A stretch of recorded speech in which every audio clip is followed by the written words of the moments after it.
J'ai la chance ce matin, du coup, de recevoir Brenda, que j'ai aussi, comme tous les autres, forcé à être présent ce matin, évidemment. Mais indépendamment de ça, je pense que sur le sujet qu'on va aborder, qui est celui donc de l'identification des talents, et je ne lui ai pas dit avant, donc je lui dis en live, comme ça, elle peut jouer la fausse modestie. Je pense qu'on a vraiment quelqu'un comme peu existe en France en termes de connaissances sur ce sujet-là.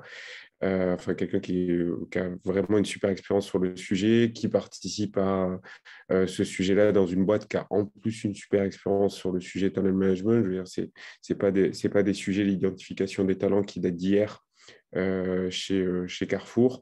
Et donc, je pense qu'on a beaucoup de chance de pouvoir écouter Brenda ce matin parce qu'elle a vraiment une super expertise sur le sujet. Comme vous le savez, le webinaire du coup démarre tout de suite et on va rester ensemble jusqu'à midi où du coup, comme vous le savez aussi, vous en avez l'habitude, je laisserai un petit temps à la fin pour que vous puissiez poser toutes vos questions à Brenda. À moi aussi, si ça vous intéresse, hein, mais principalement à Brenda. Et pour débuter, je vais laisser Brenda se présenter avant d'attaquer sur du coup, moi, les questions que j'ai pu préparer. Merci beaucoup, Nazim. Du coup, tu ne m'as pas du tout forcée. J'étais très, très contente, très honorée d'être invitée VIP pour animer ces sujets qui me passionnent. Pour vous donner quelques informations d'abord sur Carrefour, après, je parlerai de mon parcours. Vous connaissez, je pense, certainement Carrefour d'un point de vue client. Pour vous donner un ordre de grandeur des chiffres clés de l'entreprise, Carrefour est une entreprise donc leader mondial dans le commerce alimentaire. On est parmi les premiers employeurs privés de France avec population mondiale, donc plus de 320 000 collaborateurs. Je vous laisse vous imaginer ce que cela implique en termes de gestion RH. Avec une présence aussi internationale dans plus de 30 pays. Avec un impact très très fort parce que nous sommes au cœur de la société. Carrefour touche plus de 100 millions de foyers dans le monde par an. Donc, c'est pas négligeable. Du coup, évidemment, derrière tout ça, il y a aussi la gestion des hommes et des femmes qui permettent tout ça, que tout cela soit possible. Du coup, pour parler un peu de mon parcours, Brenda Mendoza, comme Nazim l'a présenté, je suis maintenant depuis une dizaine d'années dans la fonction RH. J'ai commencé dans plusieurs industries, notamment dans des grands groupes, toujours sur des sujets RH. Depuis 4 ans et demi, au sein de Carrefour, au sein de la direction Talent Management Group, comme on l'appelle aujourd'hui. Pour vous situer vraiment comment cette direction est positionnée au niveau du groupe, nous sommes ce que dans beaucoup d'entreprises, on appelle la fonction corporate, donc vraiment la direction, on va dire, générale du groupe, en centrale. C'est-à-dire que nous avons en contact toutes les filiales du groupe Carrefour, que ce soit à l'international et aussi du coup la maison mère qui est Carrefour France. Ma direction est depuis 2 ans et demi maintenant vraiment est spécialisée et orientée dans le talent management. Nous avons positionné la gestion des talents, l'identification des talents, la gestion de carrière au centre de toutes les décisions qui en découlent, c'est-à-dire les besoins de formation, notamment des dirigeants du groupe, des directeurs à haut potentiel et la gestion des programmes accélérateurs de carrière, notamment des jeunes diplômés. On a aussi le pôle rémunération et avantages sociaux pour nous assurer aussi de l'attractivité de notre groupe, de la cohérence aussi par rapport au marché interne et externe. Le pôle aussi, évidemment, on va dire, qui dirige la gestion de carrière des plus seniors, c'est-à-dire au potentiel directeur et dirigeants, et mon pôle qui est spécialisé sur les jeunes diplômés et les anciens gradés, donc des personnes qui sont issues de mes programmes accélérateurs de carrière. Pour vous assurer de la véracité de ce que je racontais, Brenda, ça fait combien de temps que le graduate existe chez Carrefour? Le plus ancien, c'est le gradué dirigeant, ça va faire 11 ans. en septembre. Voilà. Je pense qu'il y a peu de boîtes qui disposent d'un programme qui a plus de 10 ans, et c'est le cas de Carrefour. Donc, effectivement, je redis ce que je disais en préambule. Je pense qu'on a quelqu'un qui a énormément de recul sur les sujets que l'on va aborder. Et en l'occurrence, du coup, les sujets que l'on va aborder, on va démarrer tout de suite avec une première question du coup que j'ai pour Brenda. Le titre du webinar traitait donc de l'identification des talents, donc quelque part par rapport à la chaîne de valeur que tu viens de décrire, où ensuite on rentre dans ces parcours d'accélération de carrière, comme tu les as appelés. Il y a une première phase qui consiste évidemment à pouvoir identifier les collaborateurs ou les candidats qui vont pouvoir se positionner sur tel ou tel parcours, tel ou tel programme. Ça, aujourd'hui, ça se matérialise comment? Ça représente quoi pour toi, ce sujet de l'identification des talents? C'est vraiment la porte d'entrée de la gestion des carrières, de la gestion des talents.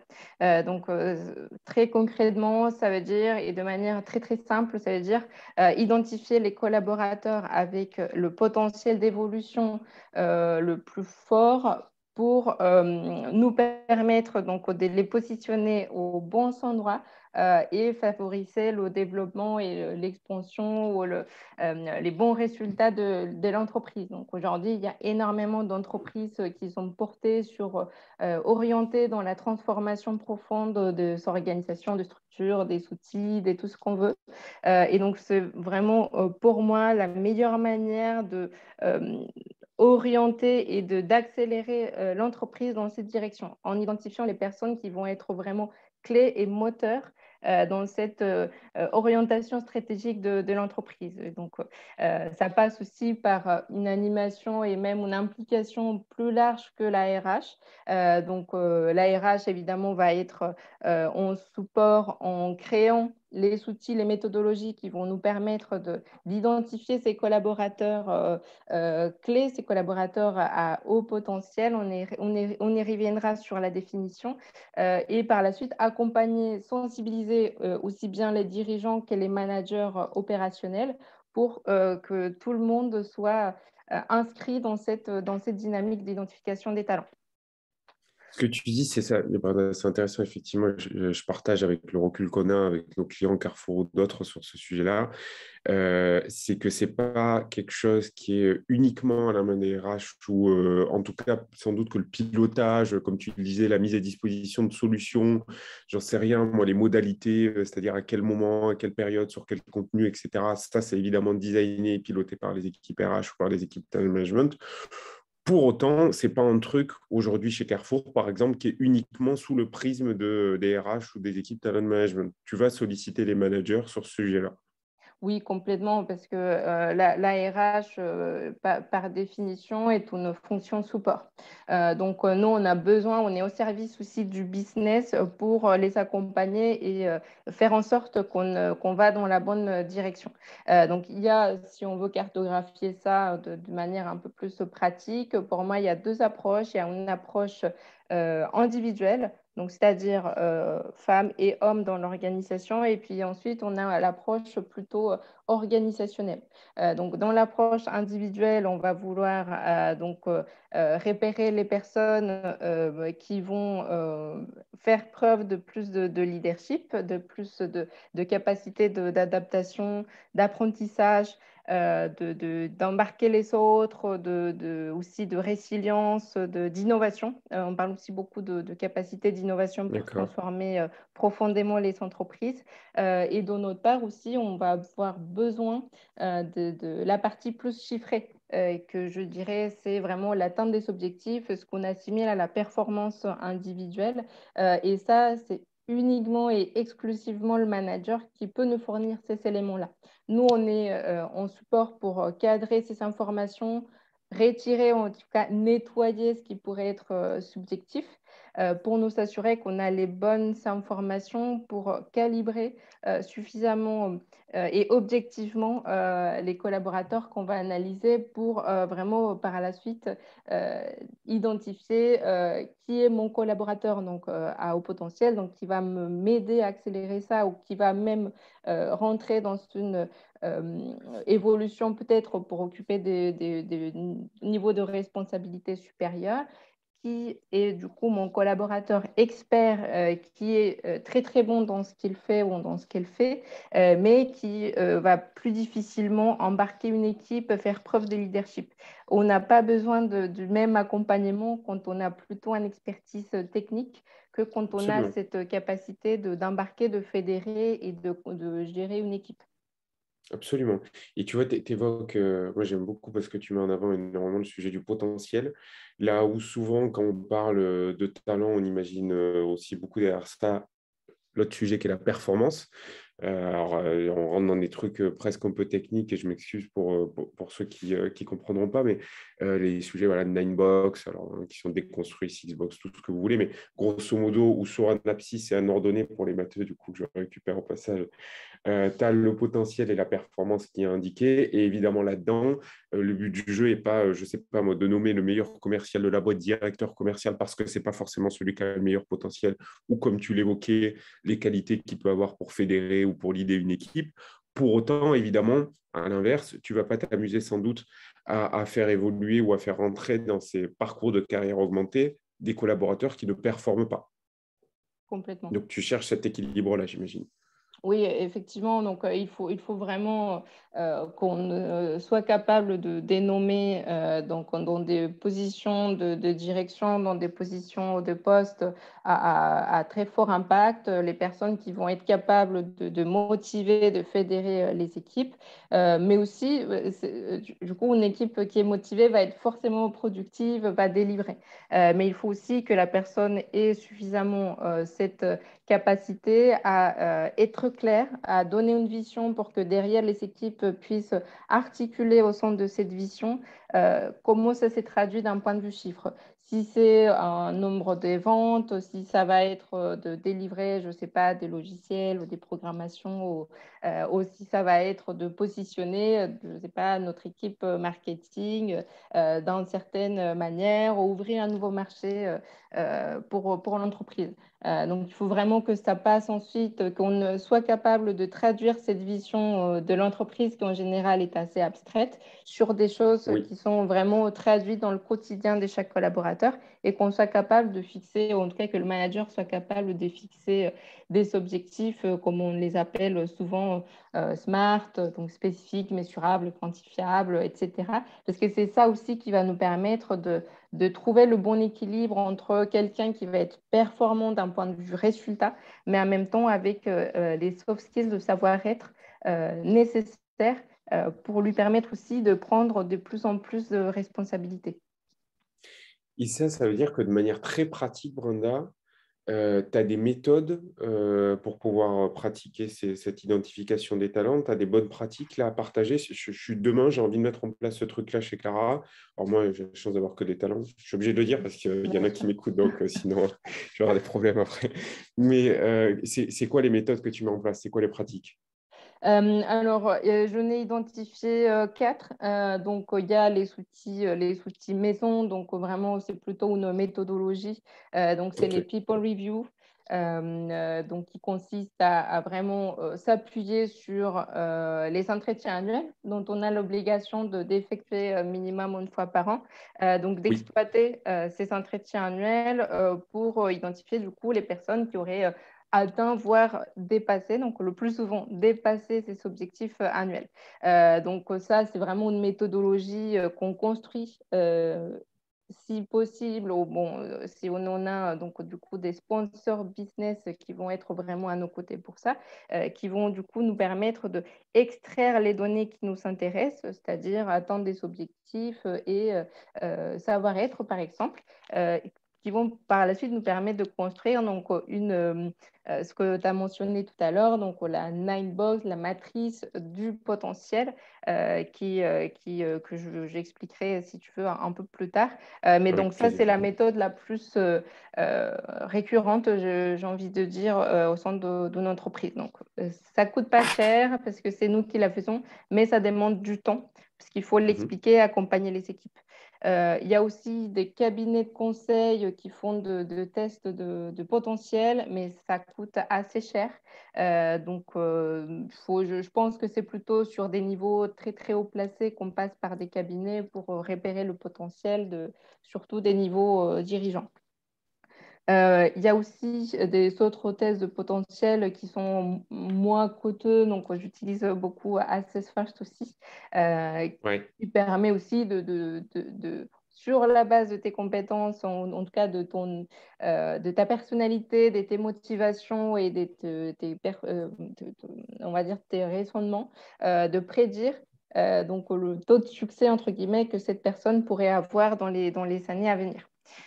Et donc, du coup, mon outil de prédilection, je reviens, donc c'est cette fameuse grille Ninebox, donc aux matrices Ninebox, qui consiste oui, à définir avec, comme tu l'as dit, un axe qui va être sur le potentiel, donc la capacité de cette personne à aller au-delà de ce qu'on lui demande et de embarquer davantage les équipes avec cette on va dire, horizontale qui serait la performance, donc l'atteinte des objectifs. Donc, j'ai beaucoup entendu de personnes qui ne sont pas favorables à la Ninebox parce qu'ils considèrent qu'on met des gens dans des cases.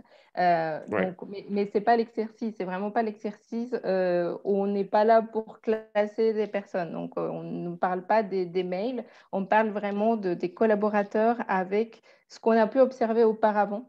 Et c'est là que le manager est vraiment précieux parce que c'est la personne qui va nous donner ce qu'il a pu observer en comparaison avec tous les membres de son équipe, qui a été le plus à fédérer, le plus à motiver, à marquer le cap, peut-être le plus autonome, mais tout en appuyant les autres à avancer. Et donc, c'est vraiment pas une discussion autour de on va classer des personnes. C'est plus une discussion autour de facteurs. Donc, la capacité aussi à s'être donné les moyens pour arriver à ces objectifs. Donc, tu donnais l'exemple du commercial tout à l'heure, ouais. qu'on va nommer directeur des ventes. Donc, si c'est par exemple ces fameux commercial à s'est mis à dos tout le monde parce que il a été en soft skills, on va dire en compétences interpersonnelles désagréables, ou qu'il a piqué les clients de quelqu'un d'autre pour parvenir à ses fins. Euh, Clairement, malgré l'attente, voire dépassement des objectifs, c'est pas quelqu'un qu'on va vouloir à la tête d'une équipe.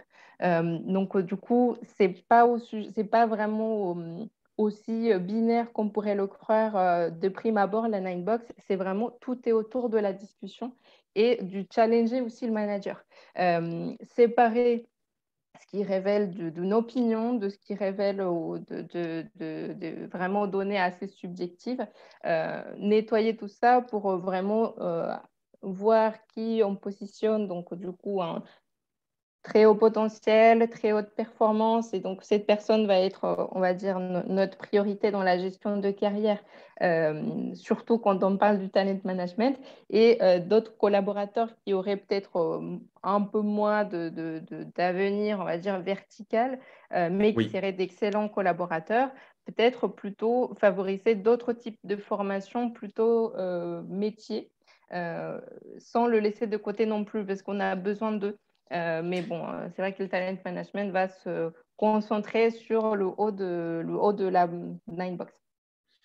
Ce que tu dis, alors ce que je trouve très intéressant, c'est que tu n'as pas forcément les mêmes méthodologies aussi en fonction des parcours que tu vas mettre en face, des propositions que tu vas mettre en face, etc. Donc, tu évoquais le fait de se dire, ben, par exemple, la première, qui est sans doute celle qui est la moins coûteuse et la plus accessible pour le plus grand nombre, c'est de passer par les people reviews au sens où on va extraire d'une pratique qui est déjà ancrée, qui est celle des entretiens annuels, une donnée qui va nous permettre ensuite de pouvoir mettre face aux gens qui ressortiront comme, je ne sais pas, surperformants et à potentiel un track ou un parcours. Ensuite, de peut-être mobiliser, comme tu l'évoquais, quelque chose qui est sans doute beaucoup plus coûteux en passant notamment par les logiques de cabinets de conseil qui vont venir. Alors, pareil, on a un certain nombre de nos clients qui les sollicitent aussi, comme Carrefour, mais d'autres, qui les sollicitent pour venir travailler de manière un peu plus profonde aussi.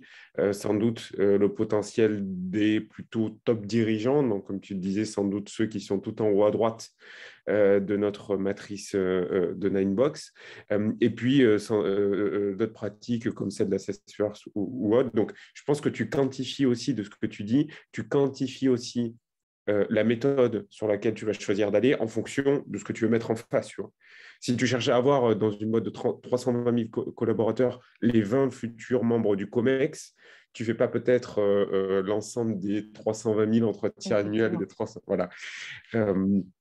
Bien qu'ils peuvent se trouver n'importe où, mais voilà, tu fais sans doute pas la même chose que si tu cherches à construire, comme tu le disais, des parcours, convocations à traiter, je dis n'importe quoi, plusieurs centaines de collaborateurs par an, sur plusieurs zones du monde, etc.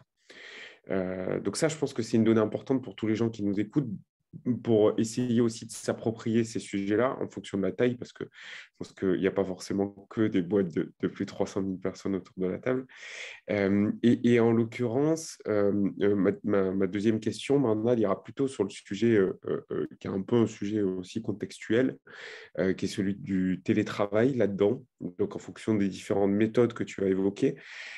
Ça veut dire que sur l'identification des talents, les 2 dernières années que l'on a vécues et l'émergence du travail hybride, ça a modifié la manière dont tu effectues ces pratiques-là? Alors, c'est cette question qui m'a fait le plus longuement réfléchir. C'est vrai que la modification des habitudes de travail qu'on vit depuis les 2 dernières années auront certainement un impact sur nos pratiques, sur nos méthodes actuelles. Mais très sincèrement, je pense, parce que du coup, je suis aussi beaucoup de formations sur les théories de la personnalité. Et donc, j'avais posé la question à l'un des cabinets qui nous accompagne sur les sujets vraiment de ce qu'on appelle l'inventaire de la personnalité. On a demandé, parce qu'on a trouvé qu'il y avait certaines personnes qui avaient un petit peu évolué suite ou durant la crise Covid. Et donc, les spécialistes, donc les chercheurs dans la matière, ont fait une étude qui portait sur est-ce que le Covid a modifié les comportements chez tout le monde. Et donc, la question, du coup, à la racine était plutôt est-ce que le Covid a modifié la personnalité des gens? Donc, a priori, ces études démontrent que non. Le Ok, Covid n'aurait pas modifié ça me profondément la rassure. personnalité parce que c'est plutôt des choses qui évoluent euh, dans le temps. La personnalité, quand même, elle reste assez stable en général d'après les théories de psychologie. Mais du coup, quelque chose que je crois profondément, c'est que en fait, ça va tout simplement, les travails ou les organisations hybrides, ça va exacerber des traits de personnalité, mais qui sont déjà chez la personne. Donc, je pense D'accord. que quelqu'un qui va être davantage réservé, ça va se voir encore plus parce que c'est une personne que de nature a un peu plus de travail pour créer du lien, aller solliciter les autres et Absolument. s'intégrer au sein d'une équipe. Et vice-versa de quelqu'un qui serait avec un leadership plus marqué, malgré télétravail ou pas, ou organisation hybride ou pas, c'est des personnes qui facilement vont nuer ces liens. Donc, je dirais que ça n'a pas modifié beaucoup les choses, mais que ça a accentué. Euh, Génial. Je vais te poser une dernière question, Brenda, avant de laisser la main aussi à l'auditoire. Je vois déjà la question d'Hélène, merci beaucoup. Et promis, je vais la poser. Je l'ai vu passer.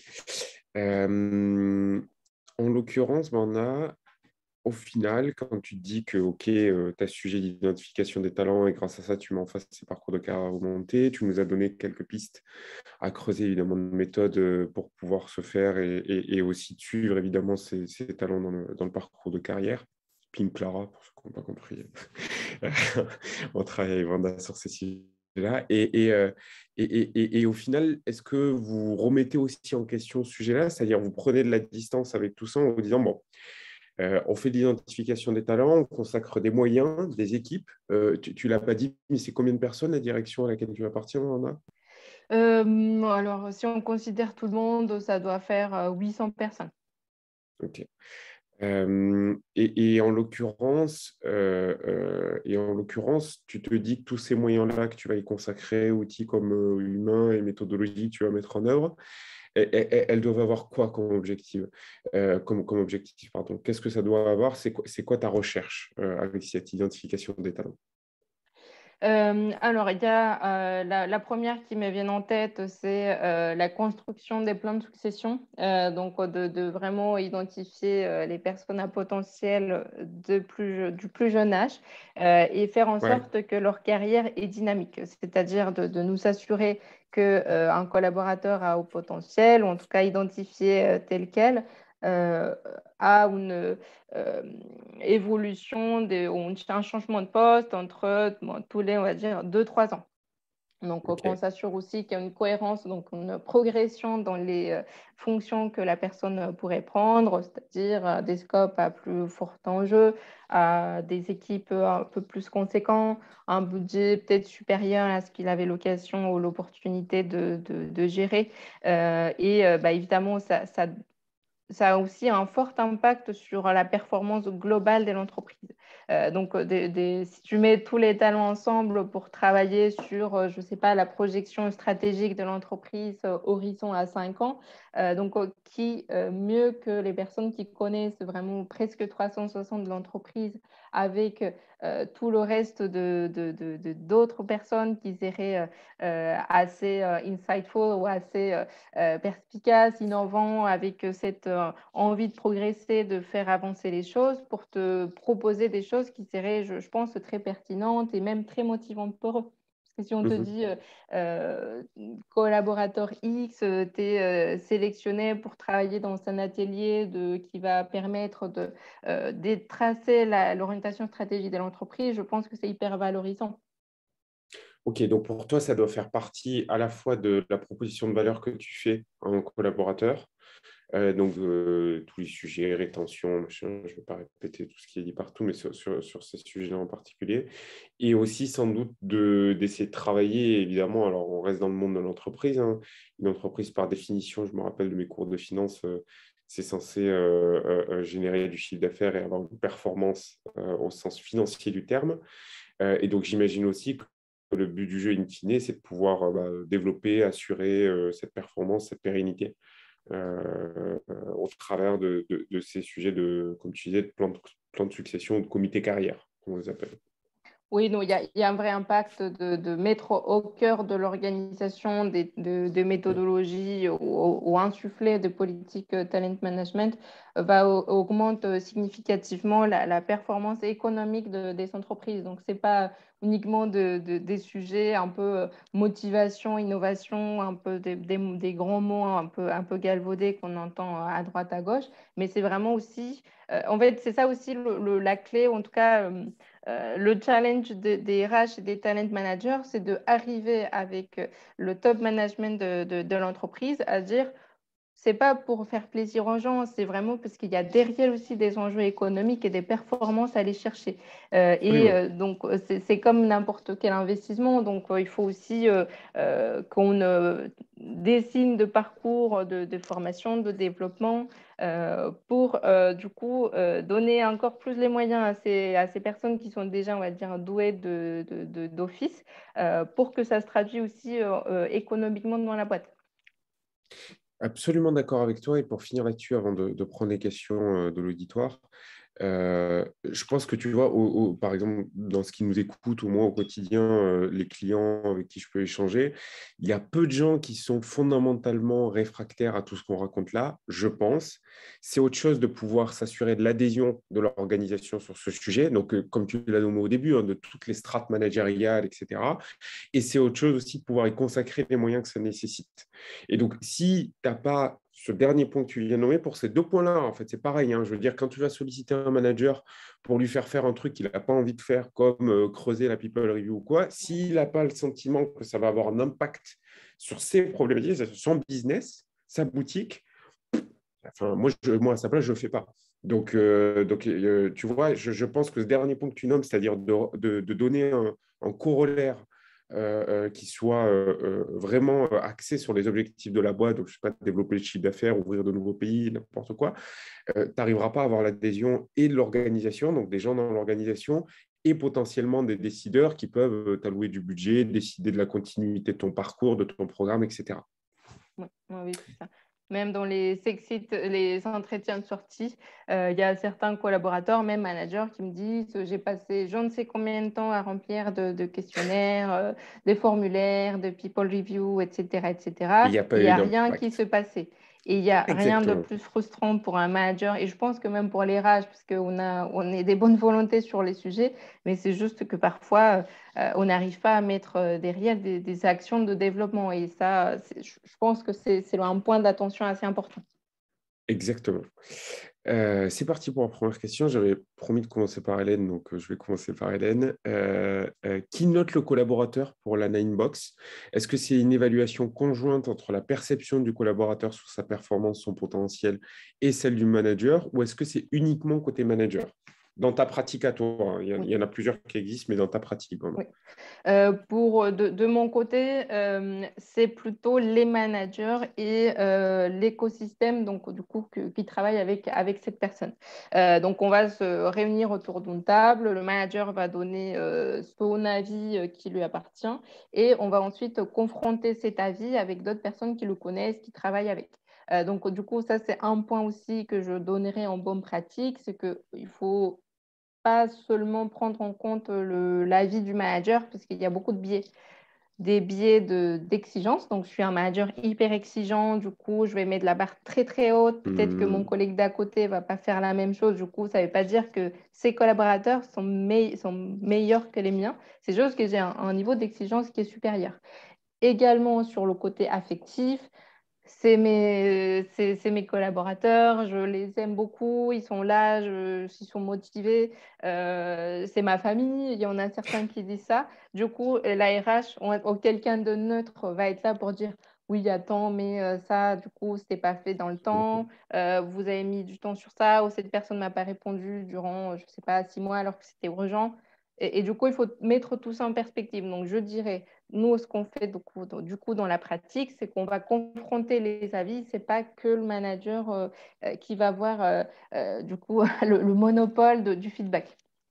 absolument. Et pour donner d'autres points de vue que ceux de Carrefour, pour travailler exactement sur ce sujet-là avec l'outil, avec notre outil, avec d'autres clients, on voit un peu de tout. Et comme le dit Brenda, moi, je suis assez appétent aussi. Je suis assez d'accord de pouvoir avoir deux opinions. Donc, parfois aussi, tu peux solliciter le N+1 et le N+2, par exemple. Donc, Oui. j'ai l'impression que plus tu vas démultiplier, évidemment, il y a une limite, mais plus tu vas démultiplier le nombre d'interlocuteurs, plus tu vas éviter les biais dont tu parlais. Si je demande à deux personnes ce qu'elles pensent de moi, sans doute que ça sera plus objectif que si je demande à une seule personne.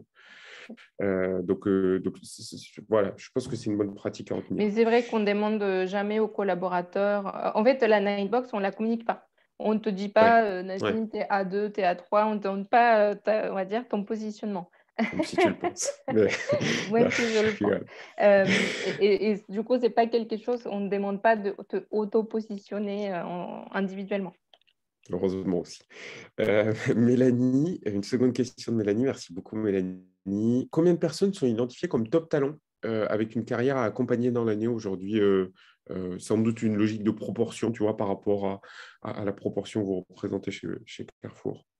Alors, c'est une question pas évidente parce que du coup, chaque filiale, chaque entité va identifier ses talents. Donc, du coup, je n'ai pas encore, en tout cas, les chiffres de chaque filiale en termes d'identification des talents. Nous, on demande qu'on nous remonte parce qu'on est en centrale, on demande D'accord. la liste chaque année de quels collaborateurs avez-vous identifié et on donne aussi les cases de la Ninebox qu'on comprend parce que du coup, bon, pardon, je recommande. Du coup, on demande cette consolidation au pays. OK. Nous, l'année dernière, dans l'exercice, du coup, au niveau du groupe, on a consolidé à peu près 300 personnes. Ok, que super. sur le grade des directeurs. Donc, on a plusieurs Ok, grades dans l'entreprise. Donc, uniquement sur les directeurs potentiels au niveau monde, on a identifié un pipe de 300 personnes. sur Donc, combien de personnes à peu près, vraiment, qui étaient concernées? Tu sais je ça? j'ai pas les Difficile. chiffres. J'ai pas les Ok, chiffres. ok, pas de C'est problème. assez conséquent, mais du coup, on va dire le pipe est des 300 personnes. Ensuite, Ok, on a sélectionné. Donc, dans les 3 ans, on a encore plus filtré pour ensuite les faire entrer dans des programmes accélérateurs. Donc, du coup, super. aujourd'hui, on est plutôt, on va dire, à une centaine de collaborateurs en vraiment en suivi individuel. Et même s'ils ont pas été ces collaborateurs-là identifiés dans le pool pipe global central. Ensuite, chaque pays va décliner des actions localement pour accompagner Ok. ces talents-là. Et ces actions-là, pour le coup, elles sont insufflées ou standardisées ou proposées par vous, ou c'est des pratiques qui sont en décentralisées? Oui, ensuite, chaque direction de talent dans les filiales va mettre en place les actions qui leur paraissent appropriées pour le développement des collaborateurs. Mais on n'a pas de recommandations Ok, vous n'avez pas un particulières. catalogue où vous dites viens piocher là-dedans, c'est un peu en fonction Non. de la culture de chacun des pays. Après, ce qu'on a fait, c'est que, bah, évidemment, on s'est appuyé sur de questionnaires de personnalité, donc enfin, d'inventaire de personnalité, et on a donné donc, ce qui ressortait au pays avec un Ok, plan d'action, on va dire, une recommandation. Donc, une si recommandation. Ok, ton axe de développement, c'est, je dis n'importe quoi, la prise de parole en public, la communication avec impact, bah, du coup, on dit ce serait bien que vous fassiez quelque chose sur ça. j'ai compris Mais le on ne va message. pas Très bien, contrôler. merci. Ok. Troisième question, pardon, de Sana, et ensuite je prendrai celle de Camille avant de clôturer. Bonjour, j'aimerais savoir sur quels aspects vous vous appuyez pour définir le potentiel. Vaste question, merci beaucoup, Sana. Euh, Euh, Oui, Bonne alors, chance. vaste question. Donc, le potentiel, aujourd'hui, il n'y a pas une définition universelle de ce qu'on met derrière le potentiel. Donc, ce qu'on a fait chez Carrefour, c'est qu'on a développé un modèle de leadership avec, Ok, du coup, plus ou moins entre 4 et 12 critères selon le niveau hiérarchique, qui vont être vraiment des soft skills. Donc, c'est la capacité d'adaptation, la capacité aussi d'embarquer, de fédérer les équipes, mhm, d'apprentissage, aussi prise en compte évidemment du client, des enjeux sociétaux, environnementaux, du coup la capacité aussi à gérer des situations complexes, gérer le stress. Donc, ok, en général, on n'explique pas tout ça aux managers parce que sinon, ça devient une usine à gaz. Ce qu'on bien sûr. demande, et je vais prendre l'exemple de Carrefour Brésil qui a fait un très, très bon travail sur la vulgarisation de la Ninebox, c'est Mhm, qu'on a posé la question aux managers euh, on va évaluer le collaborateur sur le passé, donc qu'est-ce qu'il a fait l'année dernière, etc., avec des chiffres concrets et ça, c'est un entretien avec du coup un espace plus ou moins en termes de jours, de semaines. On a fait un deuxième entretien pour dire comment tu projetterais le collaborateur dans le futur. Quel ok, poste, quel niveau de responsabilité, niveau équivalent au niveau supérieur. Et donc, du coup, si je résume cette approche-là, c'est la projection ou la possibilité de cette personne, que cette personne aura à occuper des positions plus importantes, à plus fort enjeu dans l'avenir, en court, super. moyen, long terme. Donc, c'est ça, on va dire, le potentiel. Et dernière question, Mwanda, de la part de Camille. Merci aussi à Camille. Quel programme de développement proposez-vous à vos jeunes talents et comment vous assurez de faire remonter les opportunités de mobilité? Alors, pour les jeunes Deux talents, questions différentes. C'est quoi les programmes pour les jeunes talents d'abord? oui, pour les jeunes talents, j'en ai quatre. J'ai un programme, alternance tremplin pour des collaborateurs, des jeunes issus des quartiers défavorisés. J'en ai un grados Super programme d'ailleurs. dirigeant. Ah, j'adore, c'est mon Ouais, il est programme génial. qui me tient très, très à cœur. Le programme dirigeant qui est plutôt sur des futurs directeurs à potentiel, on espère, parce que ce n'est pas gratuit non plus, ce n'est pas un passe droit.